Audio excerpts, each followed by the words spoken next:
Hi everyone, good morning. Thursday morning briefing, Celtic way. This is Hamish, Ryan. I've done that many intros, Ryan. I just feel like the same every day. We need to start jazzing them up a bit. You get any suggestions? I could maybe start singing them, or maybe not. Actually, folk That's don't what I like was that thinking. I anymore. was thinking, can you hold a tune? If that's the, I think you'll either you'll treat everybody or you'll pain everybody regardless, or if you can sing or not. But yeah, I think you're still doing well with the intros. I think they're still sounding fresh enough. It's difficult when it was the international break, but we're only 2 games away from, or 2 days away from the games coming back at Celtic. So exciting times. Let's just gloss over the me singing bit. Marcus, been watching every day for a year, or for years, or a year. I'm not sure what Marcus is, what means there, but I'm assuming years. Let's say years, and that's me just subscribed, lads. Good to have you on board, Marcus. Welcome to the winners enclosure, the subscribers. And if you out there, if you're watching this and just realise you've not yet subscribed, you know what to do. It does make a big difference to what we're trying to do here. It's much appreciated. Okay, lots to chat about today. Before we do that, quick word from our sponsor. This Celtic Way video is brought to you by S1 Jobs. If it's time to hand in your transfer request, then head over to s1jobs.com and upload your CV today. With thousands of jobs across Glasgow, Edinburgh and the surrounding area, you'll find the one at S1 Jobs. Start your search today. So what are we, Ryan? We're a couple of days away from Celtic Hearts, the biggest build-up in history to a match. How are you feeling? Feeling good, yeah. I feel like the international break, Scotland aside, has been pretty good in terms of getting a bit of a detox from football for a week and a half. That will always be the same. If you go through a Glasgow derby defeat and you've got that time to sort of mull over the result, then you'll take it, because even though there's that initial disappointment, I feel like there's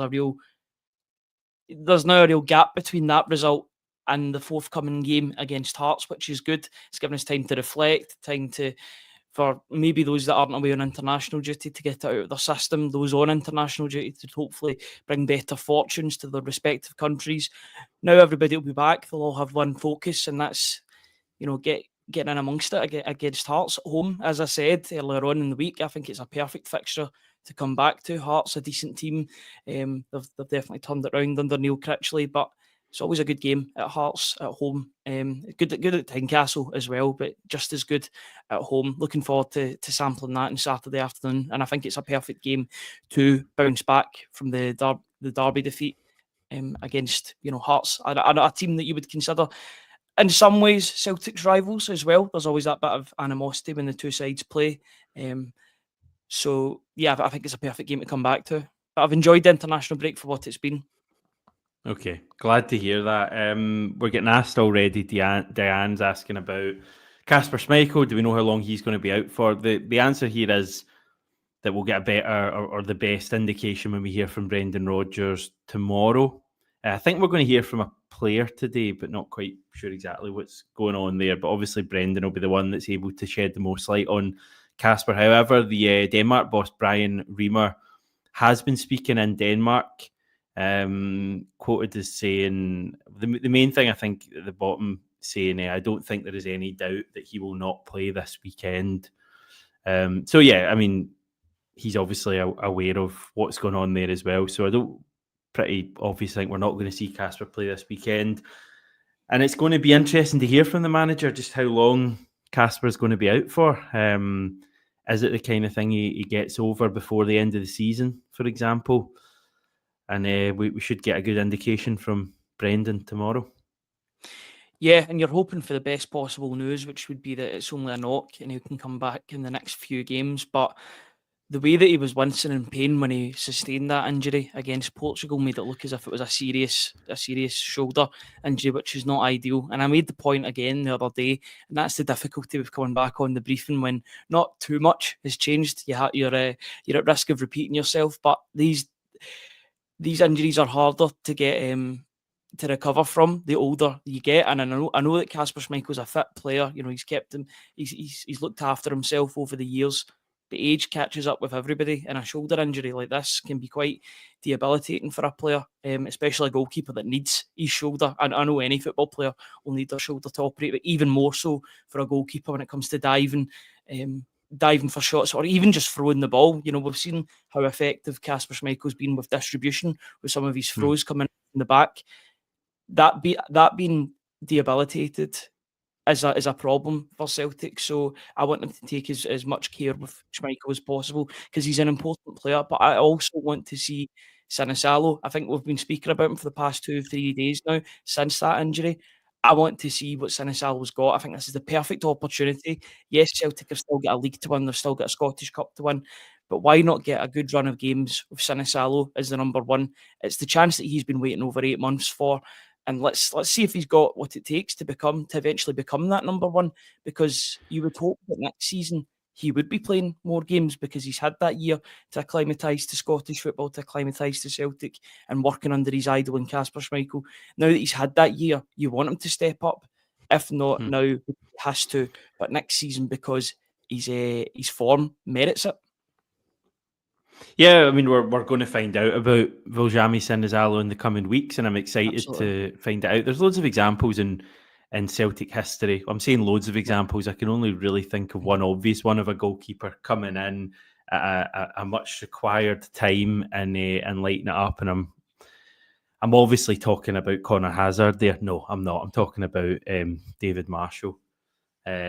I guess Connor Hazard did it to an extent as well, but there's a few down there. But yeah, it's going to be good to see Sinisalo, but we'll get a good indication from Brendan, I would say, tomorrow. Jerry, we always get injuries with the international breaks. I feel like that is the case, but also maybe this season it's not been as bad, but I think Kasper's certainly the worst one that we've had.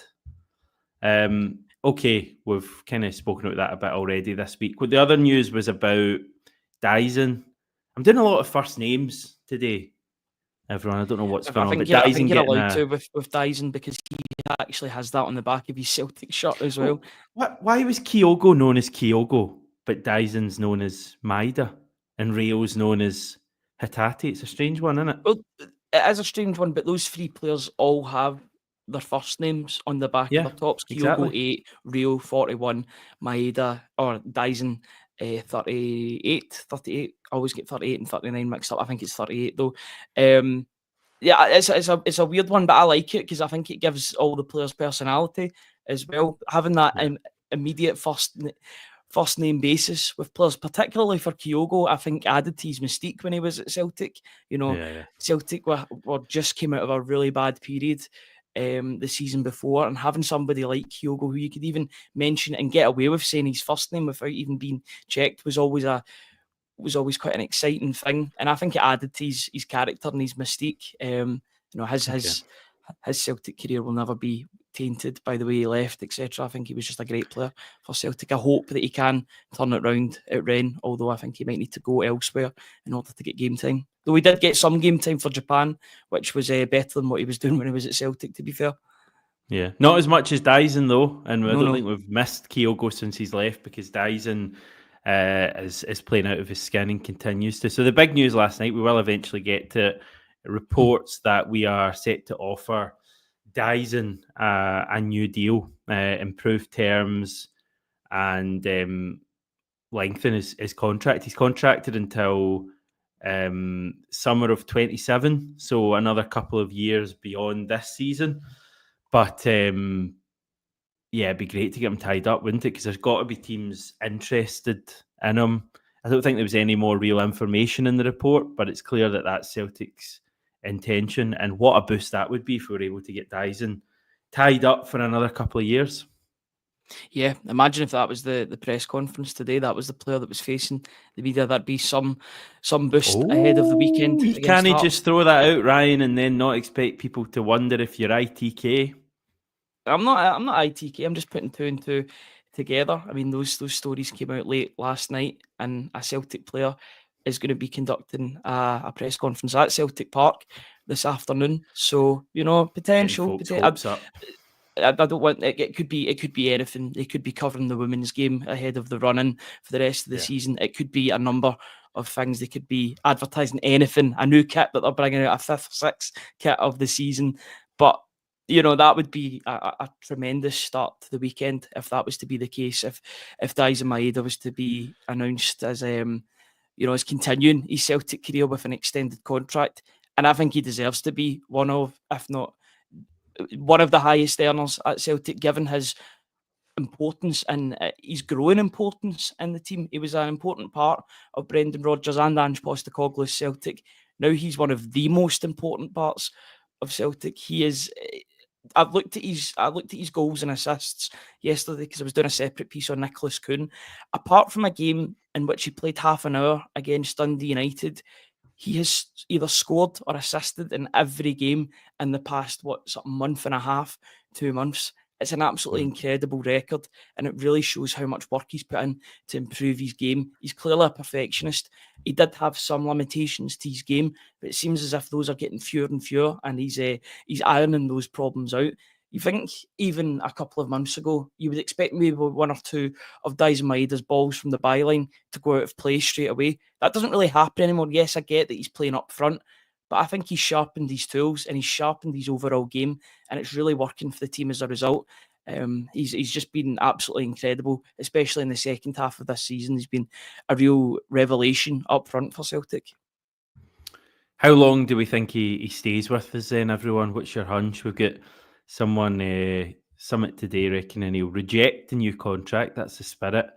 But yeah, he's got a couple of years left. I've always wondered with him and his family, who are, I think, is it a couple of girls he's got that are getting to the age of the girl and a boy, sorry, that are getting to the age where they might be starting school and stuff. I've always wondered what his plans would be, whether he'd want to go back to Japan. He's too good, I think, to head back to Japan at this stage. So I'd love for him to just be at Celtic. I mean, if he was to stay at Celtic, he's been here for 3.5 years already. If he was to stay for another 2 or 3 years, he would go down as one of the kind of most popular, biggest legacy players we've had this century. So I think it's all there for him, and obviously we as a support, we absolutely love him at the moment. As I say, I was watching him for Japan the other night, and I mean, yeah, Lovat Scout's saying pretty ineffective for Japan. He didn't take his chances, but I thought in the first half he had a few chances, so he was certainly involved in the game.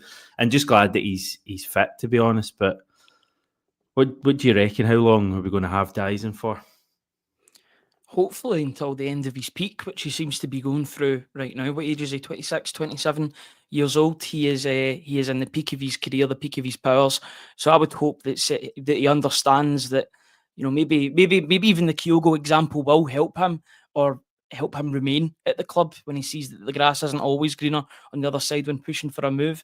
I would say with Maeda, and I hope that he stays until he's 32, 33 years old before maybe making that return to Japan to finish off his career, because it seems like a lot of players do like to do that, go back to their homeland and really, really finish with a flurry. What I would say about Maeda is that his family seem to be completely settled in Scotland. I read somewhere that he was even talking about the fact that his daughter has a Scottish accent because she's in nursery, either nursery or primary one or something like that. So they've really acclimatised well. She probably has better English than Maeda, to be honest. But you hear all these wee tidbits about how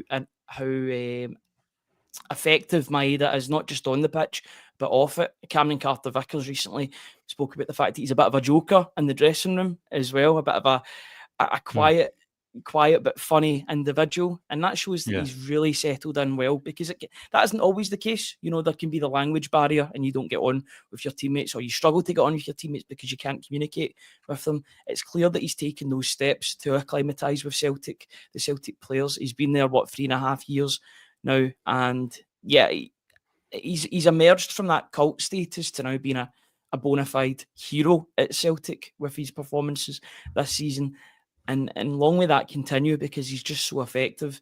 I just think he's such a system player that if he was to go somewhere else, even more so than Kyogo, if he was to go somewhere else, then he might struggle if the team doesn't play him in the way that he wants to play. There are certain ways that Maeda will play, and certain ways that if he has played in that position, then he won't function as well. I think what he's got at Celtic is golden, and I think he knows that as well, which is why I think he will sign a new deal when it's offered to him, if it's not already been offered to him. Yeah, I mean, he's just been immense this season. 28 goals he's got, including 4 in the Champions League. 10 games potentially left for him. I mean, the way he's going, he'll hit 35 goals, you would think, this season. And I was looking at the top kind of goal scoring years we've had in the past couple of decades. I think Kyogo got 34 a couple of seasons ago. Lee Griffiths managed 40 in 2015-2016 season. But Daizen will be kind of right up there, and he'll have scored 4 goals in the Champions League. So we are witnessing, and scored a lot of those goals from left wing as well, which is a hell of an achievement. So we're witnessing something pretty special. Just a few of the comments on Daizen I'm seeing coming in. Henry McClark, I'm not sure we get as much from him as some people seem to think. I kind of know what you're getting at here. Mm-hmm. Like, this is a weird one because I think Daizen's and I know he's a bit older than the player I'm going to mention. I think he's a better all-round player than Nicholas Kuhn. I think he's more consistent, probably works a bit harder. Well, no, sorry, that's obvious because no one works harder than Daizen. But I feel like we'd be more likely to get a record fee for Nicholas Kuhn because Nicholas Kuhn's quite exciting as a player. I'm not saying that Daizen isn't, but you know what I mean? There's just something like about Daizen that you're always kind of looking to do him down for some reason. And it's kind of been the story throughout his Celtic career. Daizen, he'll do something amazing, then do something poor, and half of his goals are untidy tackles and stuff like that. But I mean, if you're looking at what he brings to the team, his running stats, his goals, his assists as well, his assist numbers are pretty good. I mean, you should be looking at a player who could fetch us 25 million, but I just feel like, and again, his age, he is 27, but I just feel like we might not get the huge fee that we'd maybe think that we would for someone like Kuhn, for example. Yeah, I also think you've got to take into account the fact that it's a more attractive market in terms of German players as well. German players will naturally attract more suitors in England and abroad. I know that Matoma's done well in England with Brighton. There's been another few examples in Germany. Ito, former Celtic target Ko Itakura as well, has done well for Mönchengladbach in recent years. But I just think that market, and it's nothing against the player or where he comes from or anything like that. I just think in the market, if you look at a German winger, that he is going to naturally fetch more money than a Japanese winger, and that's just natural. Or it's just the way that the transfer market will work. It's nothing against the player or against anything like that. But I think Kuhn will be the moneymaker out of the two players. But I think it would cost more to replace Daizen Maeda in terms of you'd need to bring in 2 or 3 players to bring what he brings to Celtic at this moment in time. He makes, and I've made this point numerous times already, but I think it's still true, the fact that Maeda makes other players look lazy, and they're not lazy. He just puts in the extra 10, 20, 30%, if that's even possible. I can hear Tony in the background saying you can't get 120, 130%. But if you can, it's definitely Daizen Maeda because he just brings extra to the table. That constant running. Rodgers says it's an elite level. He's not worked with anybody that's had that sort of engine like him. That's so difficult for Celtic to replace, especially in the modern era when people know all about players. You know, clips will get shared around. I remember the traction that my tweet did when Daizen Maeda's pressing against Leipzig was shared. I remember all the Bayern players as well. Like remember the quotes came out from Eric Dyer. Yeah, Eric Dyer speaking to CCV, and Dyer was saying that after I think it was the first leg at Celtic Park, they basically had all the stats up, and the Bayern players, some of the best players in world football, were amazed at the running Daizen was doing. So it's totally elite at the elite level. Yeah, and it's a testament to how hard he works and how he keeps his body in check, because he's had a couple of niggling injuries here and there, but nothing really major.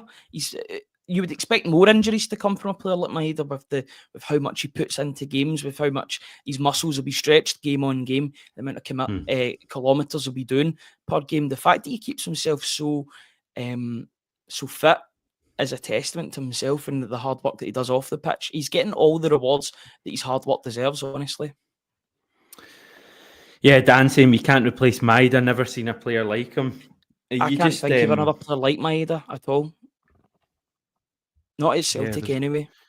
There's not even one that comes close in terms of. I mean, I used to think, and he's a totally different player, but I used to think he had a bit of Samaras about him in terms of like he'd have amazing days that you could just tell he was going to be incredible, and then poor games. But I absolutely love Georgios Samaras, but you can't deny. I mean, Samaras never had a season where he scored close to 30 goals, anywhere near that, I don't think. So Daizen's beyond people like that. I mean, I know it's not massively important, but it's a thing people always chat about, the best since Larson and all that kind of stuff. Kyogo, people were saying it for ages. Daizen's already got to be in some sort of conversation for that, with, the goals he scored and what he's brought us.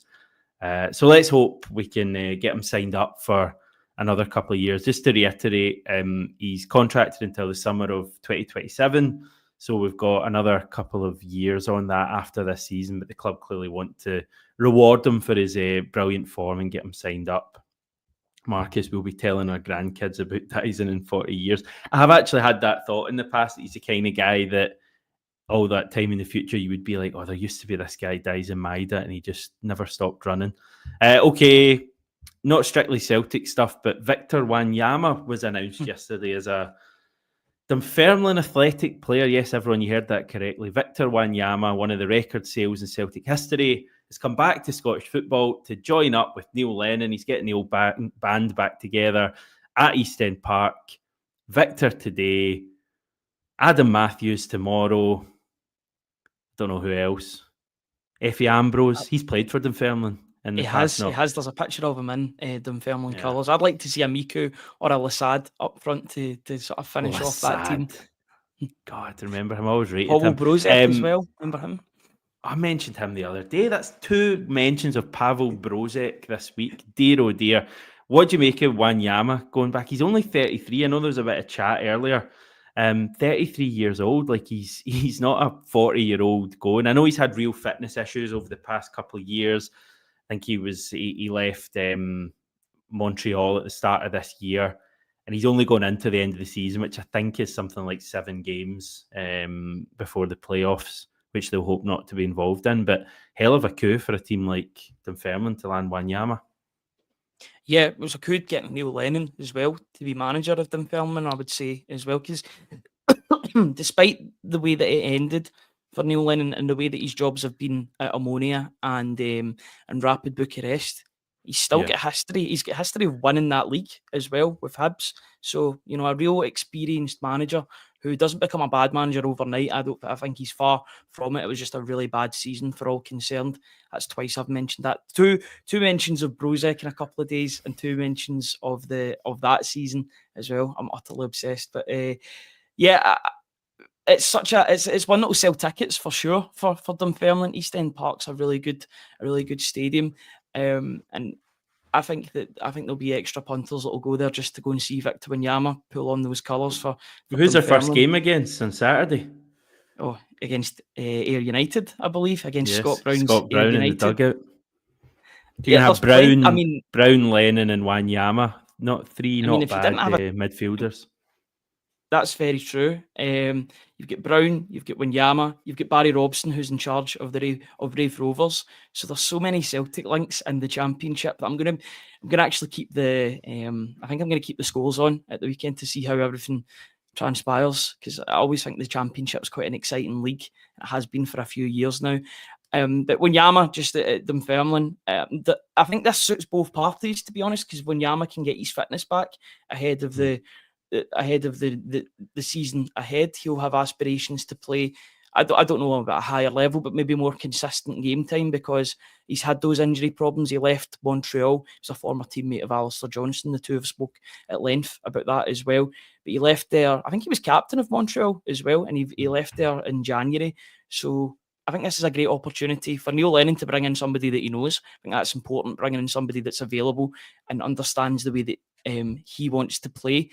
Also, it's good for him because his fitness can be built up, and because he's a good player, a very good midfielder on his day. There was people a couple of years ago calling for Victor Wanyama to come back to Celtic. So the fact that he's at Dunfermline, if they can get anywhere near his Celtic level, which I know has been a while ago, then I think that's one hell of a signing for Dunfermline. Here's a quick fact. Did you know that, and I know that he used to be the Rangers manager, did you know that Victor Wanyama and Philippe Clement used to play in the same team?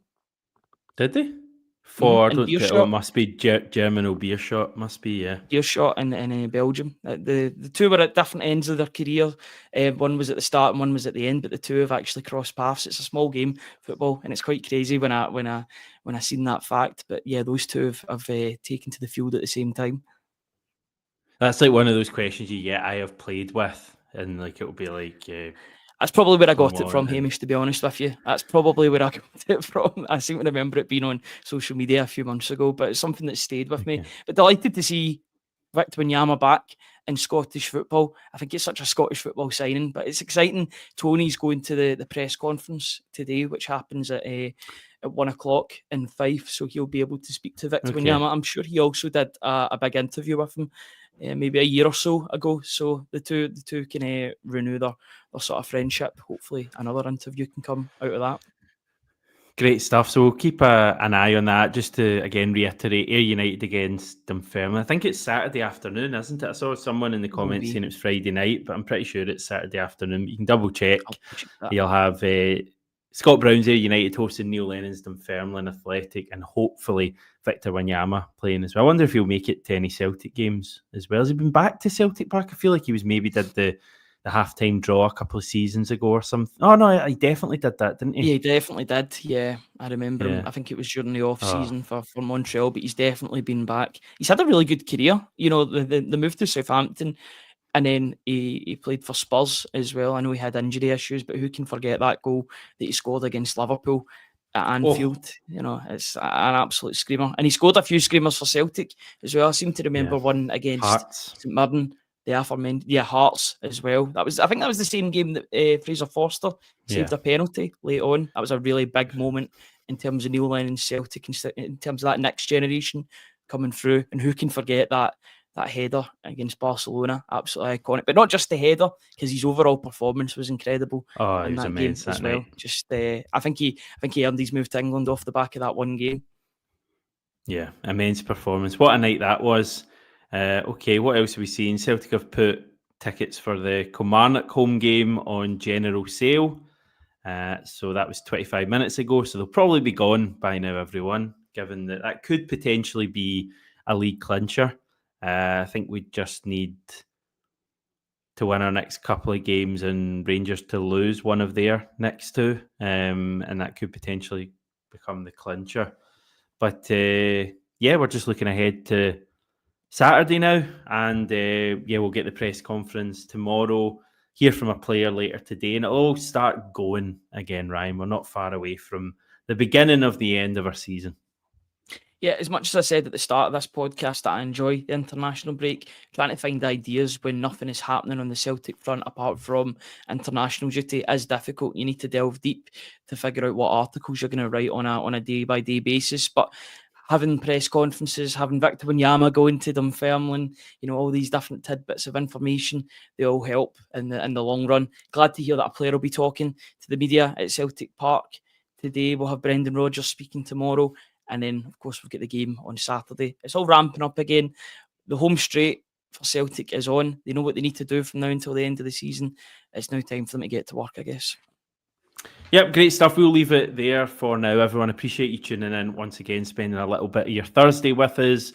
And there's far more on the Celtic Way website. As for the YouTube, we will return this time tomorrow for the final morning briefing of the week. Thanks, everyone.